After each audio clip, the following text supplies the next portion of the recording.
আজ 5ই সেপ্টেম্বর, তাই মা সকল শিক্ষকদের উপহার কিনে এনেছেন। তখন আমার মনে প্রশ্ন এলো যে শিক্ষক দিবস পালন করা হয় কেন? তাই আমি আমার ঠাকুমাকে জিজ্ঞেস করলাম যে শিক্ষক দিবস কেন পালন করা হয়? তখন ঠাকুমা বলল, যারা আমাদের শিক্ষা দেয়, কিছু শেখায়, তাদেরকে শিক্ষক বলা হয় এবং তাদের সম্মান দেবার জন্য এই দিনটা পালন করা হয়। তখন আমার মনে হলো আমাদের জীবনে মানে আমাদের প্রথমেই প্রথম শিক্ষাটাই মাদের থেকে হয়। মারাই আমাদের প্রথম শিক্ষক। তাই জন্য মাদেরও কিছু উপহার দেওয়া উচিত। তাই আমি যদি কিছু উপহার দিতে চাই তাহলে তো আমাকে দোকান থেকে কিনতে হবে। সেই কেনার জন্য টাকাটাও মায়ের কাছ থেকেই নিতে হবে।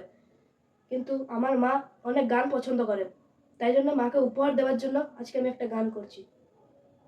মা গো তুই আসবি বলে যতই আলো জ্বেলেছিলাম, মনের রাত পোহাতে সব নিভিয়ে ফেলে দিলাম।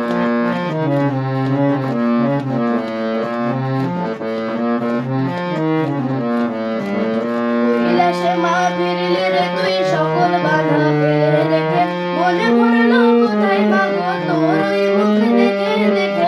চালচিত্রের সামনে প্রদীপ একটি মাত্র জেলে রেখে, চালচিত্রের সামনে প্রদীপ একটি মাত্র জেলে রেখে, ভাবছি মা তোর রূপের আলোয় যুগে যুগে মঙ্গল আলো, মনে খারাপের নাকের দোলেও কোন খেয়ালে মঙ্গল আলো।